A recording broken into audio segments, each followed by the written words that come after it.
Let's bring out the filmmaker, director, and actor Ross Partridge and his star, leading lady, Oona Laurence from the film Lamb.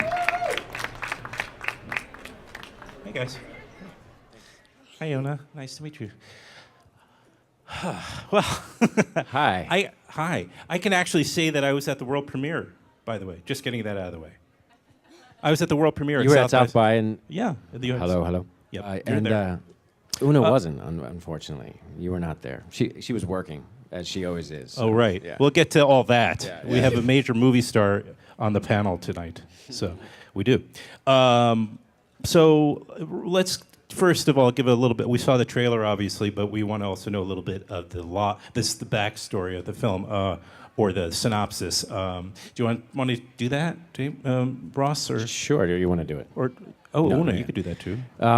Lamb was based on a novel by Bonnie Nazem, which you saw there. It's basically about two very lonely individuals who kind of at a point in their lives at a crossroads where each of them are drifting and kind of disconnected to the world. And they randomly meet in a parking lot one day, and they decide to embark upon on a road trip together into the great outdoors and to experience things that David Lamb, the main character, thinks will actually influence and both enrich their lives. The only caveat is that because of his own psychological oddities and his own troubled past, nobody knows that they're on this road trip. And so you have a very unlikely friendship and union between these two people, and it's really just it's kind of a love story, and it's not a love story in a way that you would think a romantic love story. It's basically two people who are in search of love that they never were able to get when they were young and when it mattered most, and how that affected and will affect everything that they do and every action they have from there on out. How did Oona? How did this story come to you? How did you find out about it? Yeah, I did the audition. I think I missed the audition because, my parents and I weren't exactly sure about the script, but then I think my mom read it and she was really, really deeply moved about it, and wasn't just looking at it just from like a very outside perspective, but was really, really thinking about it. And when you really uncover the script, I think it really has a lot of deeper meaning than just seeing it on the outside. And I think my mom recognized that, and yeah, I did the audition, and then I did a callback, and when I got it, I was like, yeah, let's do this thing. And you did do this thing.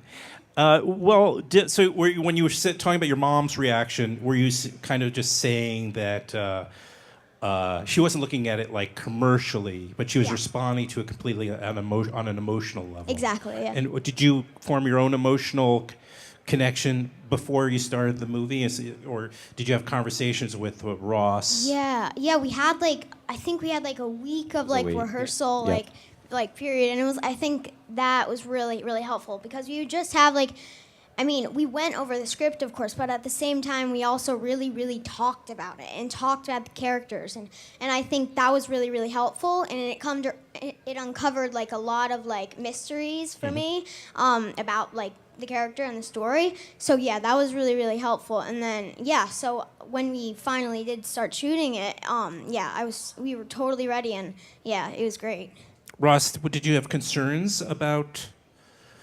Well, I'm certain you had concerns about selecting the right actress to play Tommy, but did you also just have concerns about those conversations and Sure, and it's intense. It's hard subject matter. It's things that most people don't feel comfortable, because it's like what Oona said. It goes beyond what is apparent and what is our experiences dictate how we want to judge something, and yet if you go further and realize the experiences of this character, you have to kind of find empathy in a way that you wouldn't normally tend to find. And so when I was looking, for somebody to play Tommy, we were in the fortunate position of being so low budget, if I can say that as something that's so fortunate, that we knew that if we didn't find the right person to play the part, that we wouldn't embark on this journey. And it was not only Oona, because she was amazing, but it also had a lot to do with her family and her parents and her, like she said, her mother, and how she responded to it and how they felt when we sat down and talked about this experience, because that was a huge concern for me. You know, I needed all of them to be on board and understand it the way I understood it, or it would have been a harder thing to have made. And we had that, and thanks to her mother, and it became very simple and easy. But beyond all that, Oona, you know, she's magic, and she's a magical actress, and not somebody who is 11 years old at the time that we shot this. You're 13 now? 12? Yep, 13. But this performance, to me, is for somebody who is of any age. This is an incredibly demanding and challenging role, and she just is an incredible actress. So. Well, we're going to go to a clip in a second. Well, but I have one more question first.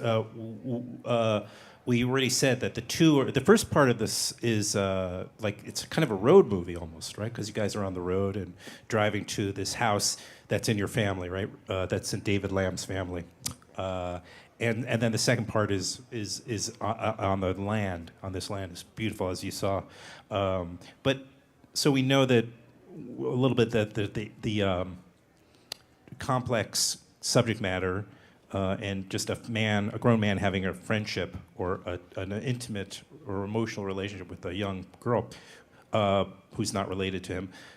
But what was your comfort level? And you talk about your own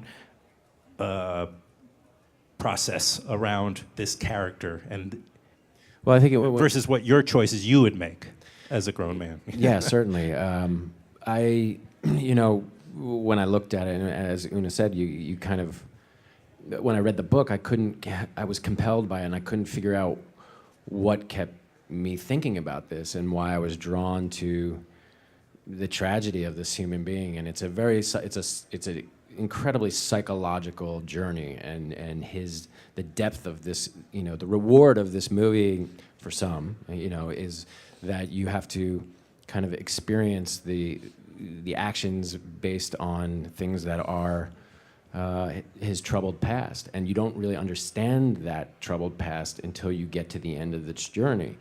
And when I thought about that, it just, to me, just rang reminiscent of kind of how life works. You know, we look at certain things, and we are all flawed human beings. I like to think, and you know, when you look, some people's choices are different than others, and does that negate who they are as human beings or what they're trying to achieve in life? And yet some people fall through the cracks because they don't have the capabilities of getting to a better place, or getting to becoming a person that they really want to become, but they just don't have the tools in order to get there.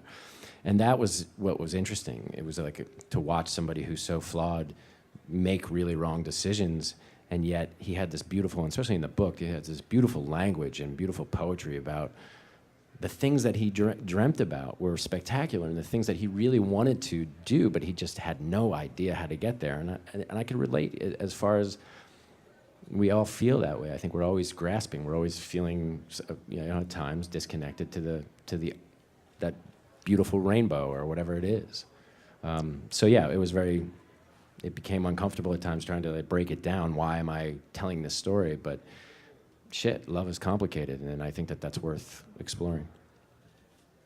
Let's look at a clip.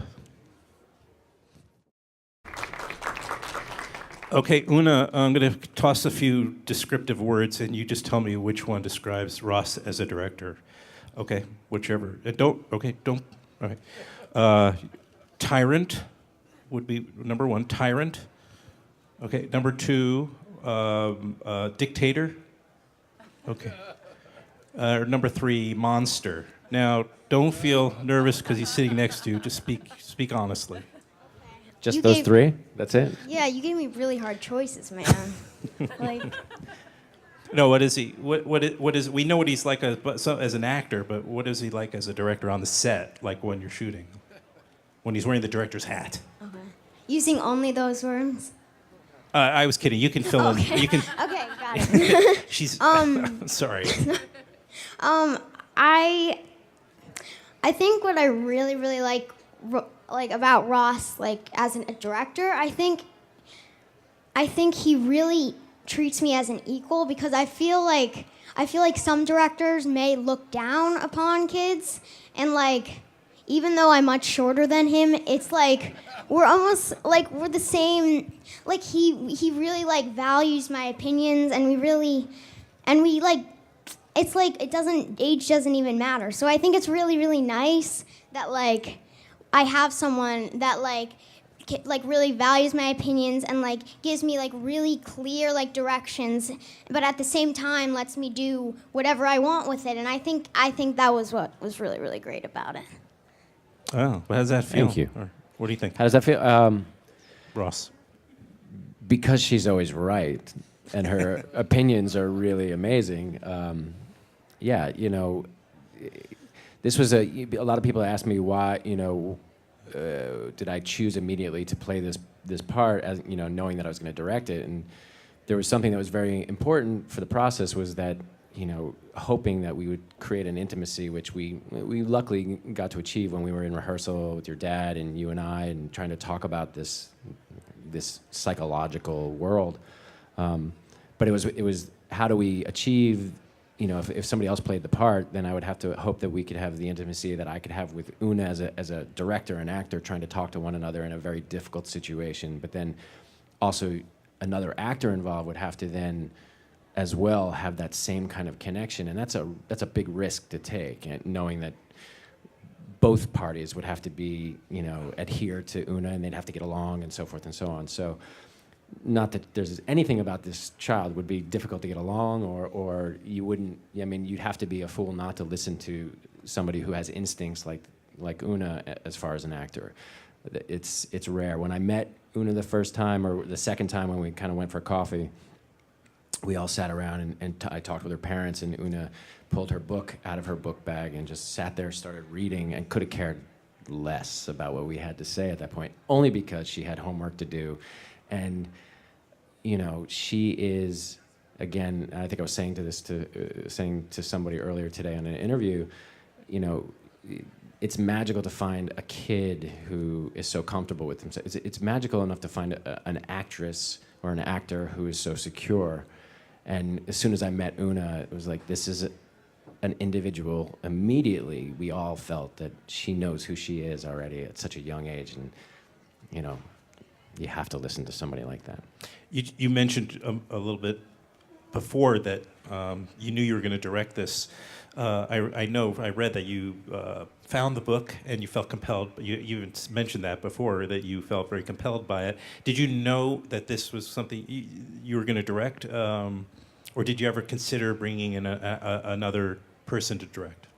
Yeah, I knew right away that this was. I wasn't sure if I was going to actually play the main character, but I knew as soon as I read it that I wanted to make it. I couldn't figure out why, and I went back and gave the book to my now fiance, but who's also one of the producers on it, and said, you have to read this. I think I want to tell this story, but I might be crazy. I'm not sure.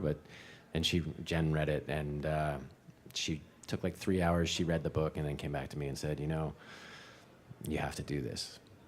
So to flip it, you said also you weren't sure you were going to play the part of David Lamb. Did you think of seriously about casting somebody? As soon as I had to think about casting somebody, I kind of knew that I would play it. But, you know, as soon as I got the right, I was like, you know, and I worked with a person who was going to finance the film, and we talked about it briefly. And it was more just like going through the steps of creating the script first, and then we'll take it from there. And then as I was getting into the world of the script and thinking about it from a director's point of view, it felt like this is going to be too much of it's too challenging to try to accomplish what I just talked about both ways. So Right. it felt much safer knowing that, like, okay, I'm going to be able to communicate this much easier. Sure, right. You can. You It's know. a much more controlled. Yeah, and, you know, and it was a tiny movie. We were, you know, our crew is 12 people, so that's one person per department, which is almost impossible to try to make a movie that way. We're going to go to questions in a bit, but Oona, this was obviously it's a film intended for a mature audience. You've made a couple of other films, and you're about to make a couple of films. I'm wondering, do you have a preference over movies that are for like your friends could see and your peers, or do you prefer a film like Lamb, which is more mature? I mean, honestly, it doesn't really matter to me because I think as long as the movie really leaves someone thinking about something and doesn't just last with them for a day, I think I really want to impact people, and I think it doesn't really matter whether it's a children's film or it's an adult film. And for me, I think I like both equally, and I mean, it is nice when my friends can go see it. I mean, I don't like telling my friends that, no, you can't go see it, it's way too inappropriate. But I think it's I think I like it, but I really like both as long as they really have some meaning in them and really leave you thinking about something. I think that's really all that matters to me. Well, that's correct. That's the correct answer. It starts. It's kind of got a number of things going on there. It's like almost like a thriller at times. It can get very. I mean, it scary. It's a psychological thriller. Not a lot happens, but the psychological set piece of it all is pretty big. So, yeah. Think of questions that if you have any questions or comments for these guys. Oh, you have a question? Yeah, go ahead and raise your hand. Yeah, raise your hands. The whole, like the Michael Jackson story, for instance, with all his money and this and that, he felt like he never had a chance to be a child. And that was something that haunted him and eventually led to maybe his demise. So in looking at this, I don't know the entire story, but they say that you cannot skip over parts of your life because you will not develop. But as an adult in this story, was that kind of like part of it, that these segments of a person's life cannot, or did you approach it from a different point of view? No, I think it is exactly that. I think that That's a great question. He was basically, stumped by certain traumatic events of his youth, that he became a very manipulative human being who spun a great tale and weaved many tales because of the incidents that happened as a kid. Sometimes those occurrences turn you into different things. That because of that need, look, I've been around numerous alcoholics in my life, and it's all usually based on something that has happened to them, occurred to them as a kid, or whether it's been, it's hereditary, or what, you can make that argument. And the kind of chaos that they create in their life, in my personal connection to these human beings, was that because of incidents that happened to them. And yeah, you can, us looking at that and say, well, you can't live your life completely like that because you become an adult and you should know right from wrong. And yet, people make mistakes all the time, and people do things that for us is we can't comprehend. Why? Why do people? Because we have to look closer. What is their experience? What is their past that is putting them into that situation that actually makes that a logical choice for them? And it's easy for us to say, well, shit, come on, get with it, man. But we don't. And we could go across the gamut of people, how we look at the world, and people making choices all the time, and doing things to other human beings all the time because of their experience, not ours. So, unfortunately, I think that there is an element of people and people who fall through the cracks based on those very fundamental things that cause you to grow in life and become healthy or not. He does bring up a good point, though, because I had that sense when I was watching the movie as well the first time, that it is though he stopped growing emotionally, he was stunted at a certain point, and the rest is sort of artifice. Like he's learned how to exist in the world as an adult by observing behavior, but it wasn't necessarily his instincts. You know, he struggled with that. It felt like that. Yeah, and even the author of the book, she made it very clear, which was harder to create cinematically because we just don't have the time, but that he was never, and it says it in a passage, that he was never, he didn't belong to the right era in time, that he always believed he was part of another era. He listened to old, like, Bobby Vinton, and there's even a scene in the movie where he places a penny on the young girl's head, and he says, "Here, the year I was born is now on your head." And in the book, it's actually not the actual correct year that he was born.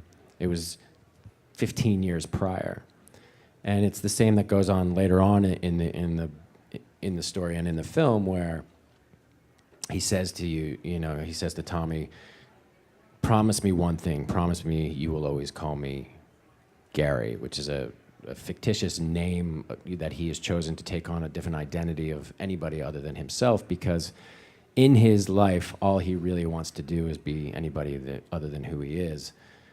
And this is the only way he knows how to get closer to it. Which is, it's a sad story. But I don't think that because it's a sad story, it's not a story worth telling. I think these type of stories create a conversation, and they invoke some sort of empathy in a way that we sometimes have to look a little bit differently and look a little bit closer at things.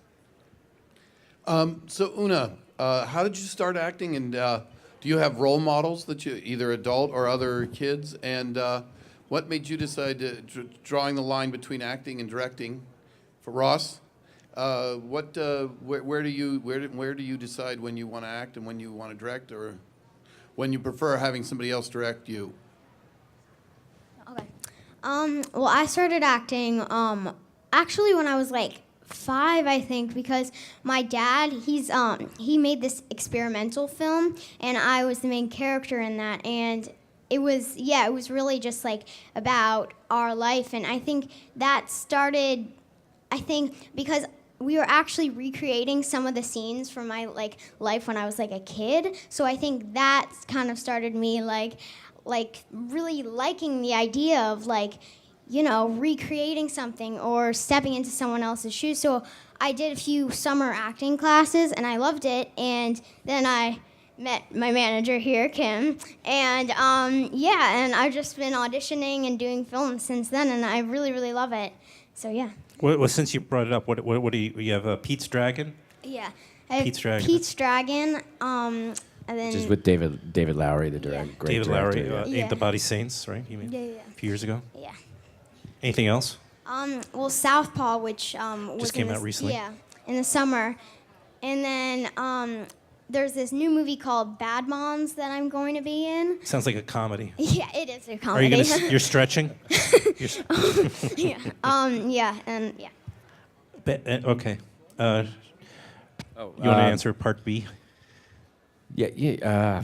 I mean, Is this your first feature you directed? I directed a feature about 15 years ago. And, Really? And even more now. And it was my film school. It was something that I don't talk about much because it was one of those things where you go out and I'll just go out and do this, and I got money and we did it, and then you look at it and you're like, oh Jesus, next time around I want to be a little bit more cautious about what I'm doing, and so it took me a while to actually figure out how I wanted to go about it and what I wanted to do. So as far as like acting, I'm still in a position where you have to kind of do what comes along most of the time and try to get jobs in order to be able to go make a movie like this. And I certainly hope to keep directing more. As you get older, I think they're both rewarding experiences, and they're both very different. And yeah. It sounds like the way you describe it, almost that you act in order to direct. Though, is that? I feel like it's what I'm picking up. I mean, I've only directed another film in so long, and I've been acting in more. But I'm really excited about doing the next film as a director and not being in it. Actually, some of my favorite moments in making this were the days that I didn't. There was one day actually that I wasn't called as an actor, so that was the rewarding day of it all. But yeah. Any other questions? Just a question for Ross. How hard was it to get a budget? Raising the money. Yeah. Yeah, getting the money to make a film like this. I actually just had an amazing investor who was a friend of a friend, and we'd been talking about doing something together for a while. So, look, we didn't make this movie for a lot of money, or by any standards, any amount of money. It was, I mean, it's not nothing, but it could be the price of a car, Well, a hopefully certain type nobody of car, notices, but, though. But nobody notices. That's the No, biggest and- compliment you could get, I Yeah, suppose. no, I think at the end of the day, nobody realizes how, that we made this movie with 12 people. That's in 18 days, and it's a tough task. So the money just came together through mutual friends and so forth and so on, and we were very lucky to have one financer who just really believed in it and just wanted us to make it, and it was a fantastic experience that way. Hey, I have a question for Ross. You said it took 12 people to make the film. I was just wondering which department had most people and if you omitted any departments at all. Well, certainly we combined departments. We had literally, I think there was 3 people who were doing 3 different jobs. Obviously there was somebody doing locations, co-producing, helping out in craft service, and then we had somebody who was doing costume, even our hair and makeup. We had one person doing hair and makeup. It was just for Oona, really. I didn't need You any wear of that hats. stuff. Yeah, it just look like, and go. But I think you can't really skimp on certain departments like the camera department. You need assistance, and but we only had we had one AC and then somebody who was a camera intern who just came out and worked for free, and then became literally we cut a deal with a camera company in Seattle, and we needed somebody to drive the camera to Denver, Colorado, and literally through Facebook, through somebody I had met many years ago who was like, one day I'm moving to Seattle and I'd love to get in the film business. And it was literally years later, I just randomly emailed him and said, hey, we're doing this film. Would you be interested? And he wrote back, and he ended up driving our cube truck from Seattle, his first job, all the way to Colorado nonstop in 17 hours, and then stayed and became such a vital part of the process. So that's what happens in independent film. You get great people who are just really believe in it and are willing to go to all lengths to make it happen. So. Ross Partridge, everybody, and Oona Laurence. Please, one more round of applause. Thank you, guys. And thank you for coming out to the Thank you. Apple Talks here at the Apple Store. So thank you very much. Thank you.